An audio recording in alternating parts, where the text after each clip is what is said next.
Bonjour à tous les amis, c'est Denis. Donc aujourd'hui on se retrouve pour la première vidéo sur le Maya. Donc là on va tout d'abord commencer un bref historique du navire. Et ensuite on va passer à la première partie du montage. Mais tout d'abord je vais vous parler du navire en lui-même. Donc c'est le croiseur Maya, donc croiseur lourd Maya, donc qui est la quatrième unité de la classe Takao, donc qui comporte quatre navires, donc à savoir donc le Maya, le Takao, l'Atago et le Shokai. Donc ces croiseurs lourds donc ont eu une carrière assez conséquente. Donc par rapport au Maya. Donc il a incorporé l'expérience acquise pour la construction des trois autres navires, vu que c'est le dernier qui a été construit. Et il a eu, comme je disais, donc une carrière très active au cours de la guerre du Pacifique, dans la campagne des îles Aléoutiennes et devant Guadalcanal. Il a également subi donc une importante refonte fin 43-44. Donc, c'est un navire qui a été construit dans les chantiers navals de Kawasaki à Kobe, au Japon. Il a été commandé en 1927, l'acquis a été posé le 4 décembre 1928 et lancé le 8 novembre 1930 et armé le 30 juin 1932. Il était équipé donc de 773 hommes d'équipage. Donc il avait une longueur de 202 mètres, un maître-bau de 20 mètres 73 et un tirant d'eau de 6 mètres 32. Pour un déplacement maximum donc à pleine charge de 15 490 tonnes, avec une puissance de 132 000 chevaux pour une vitesse de 34 nœuds 25. Donc, il avait un blindage sur la ceinture cuirassée de 37 à 100 mm, sur le pont de 25 à 43 mm, dans le magasin à munitions de 75 à 125 mm et sur les tourelles de 75 mm. Il est armé donc à sa mise en service de 5 tourelles doubles de 203 mm de GOMK2, de 4 canons simples de 120 mm, de 2 tourelles simples et une tourelle double Vickers de 40 mm, de 4 mitrailleuses Vickers de 13 mm 2 et de 4 tubes lance-torpilles doubles orientables de 610 mm. Et donc, comme je l'avais dit, donc, il a eu donc une importante refonte et ça s'est ressenti surtout au niveau de son armement. Donc après sa refonte, donc, on lui a enlevé donc, une tourelle double de 203 mm pour lui ajouter donc, des canons de 127 mm. Donc il a eu 6 tourelles doubles de 127 mm type 89. Il avait également donc, 66 canons antiaériens de 25 mm type 96. Toujours 4 mitrailleuses Vickers de 13 mm 2. Et il avait également donc 4 quadruples tubes lance-torpilles orientables de 610 mm. Il avait un rayon d'action de 8500 nautiques, donc ce qui équivaut à 15 740 km à 14 nœuds. Et il avait également donc comme aéronef donc 2 catapultes et pouvait lancer 3 avions. Alors donc par rapport à son service, donc il a fait partie donc de la 4e division de croiseurs, donc qui a rassemblé donc tous les bâtiments de sa classe à partir du 1er décembre 1932. Et il a été commandé donc, entre autres par le capitaine de vaisseau Jisaburo Ozawa. Et donc en août 1937, au début de la Seconde Guerre sino-japonaise, les 4 croiseurs de la classe Miyoko et le Maya, avec l'Ashigara comme navire amiral, ils ont pris part donc, au débarquement dans l'archipel de Zushan, à proximité de Shanghai. Donc, ils ont également eu donc, une activité assez intensive pendant l'offensive japonaise, entre décembre 41 et juin 42.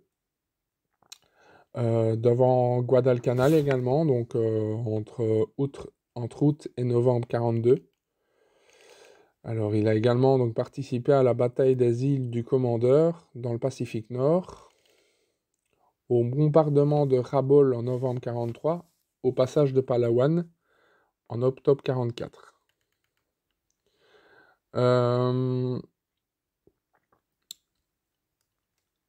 Lorsqu'en septembre, octobre, donc 44, les bombardements américains ont montré que l'attaque des Philippines était imminente, le plan Tanishigo, donc le fameux plan Tanishigo, de défense des Philippines a été déclenché.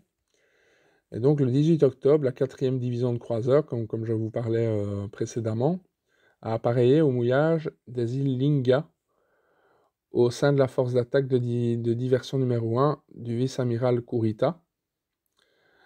Mais dans la nuit du 22 au 23 octobre, la force du vice-amiral Kurita a été repérée par 2 sous-marins américains, donc les USS Darter et DS, le long de la côte ouest de Palawan.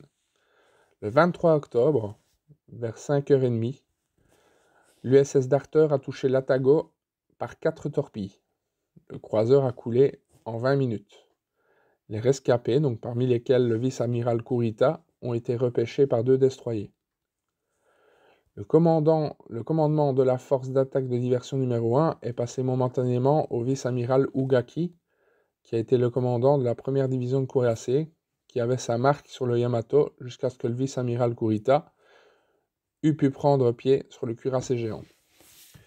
Alors, au moment où l'Atago a été coulé, donc l'USSD n'était non loin de là, et il a touché donc le Maya de 4 torpilles également, et l'a coulé. 769 rescapés du Maya, sur un équipage de 1105, sont récupérés par un destroyer. Et ils ont ensuite été transférés sur le Musashi, qui sera coulé le lendemain. Et 635 des rescapés du Maya qui étaient donc sur le Musashi, donc réchapperont à sa destruction le lendemain, donc comme je le disais. Alors pour ce qui s'agit de l'épave, donc elle a été découverte le 1er juillet 2019 par le navire océanographique de Paul Allen Hervé Petrel. Elle a été retrouvée donc au large de l'île des Philippines de Palawan et repose par 1850 mètres de profondeur. Voilà. Pour ce que je sais du croiseur Maya. Donc là maintenant, nous allons passer au montage. Donc j'ai déjà un petit peu travaillé dans mon coin par rapport à la photo découpe. Et donc dans un premier temps, je vais vous montrer où j'en suis par rapport à la photo découpe.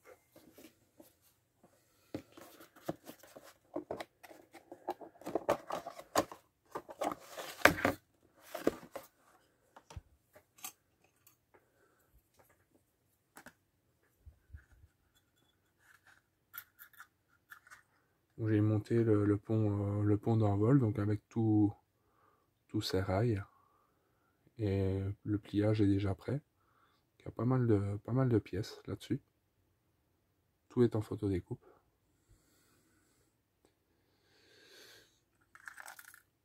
J'ai déjà également donc réalisé les grues, donc il y en a 2 comme ça.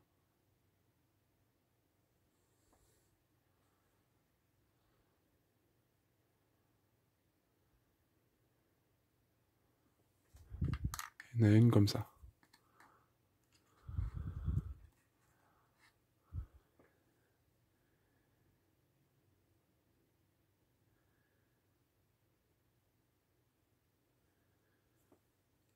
Photo découpe est de bonne qualité. J'ai également fait quelques petites pièces. Alors quelques trolleys.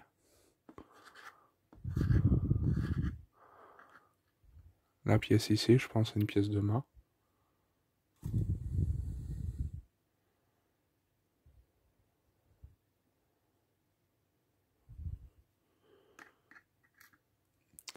Alors j'ai réalisé quelques escaliers. J'ai également réalisé le dessus de la cheminée.